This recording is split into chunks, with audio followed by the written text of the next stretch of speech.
My name is Joseph, and this is a timer attendance device. So this device uses 5 volts.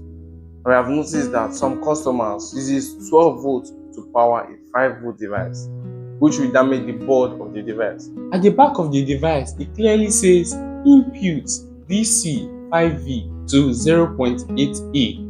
Input refers to the type of power the machine is designed to receive. DC means direct current, which is the power most electronic devices use. 5V means 5 volts. Yes, that's voltage required for this device to operate safely. And 0.8A means 0.8 amps, the amount of current the device needs. Now, look at the adapter. Its output is also 5 volts and 0.8 amps, which makes it the correct power supply for this device. The problem comes when people replace the original adapter with a 12-volt adapter. Even if the plug fits, the voltage does not.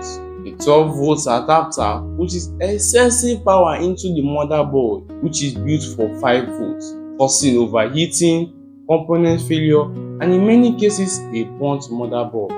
Please, to avoid any issue related to the motherboard of the device, always match the adapter voltage to the device specification. If the terminal says 5 volts, use only a 5-volt adapter. 5 volts, you don't expect it to come on.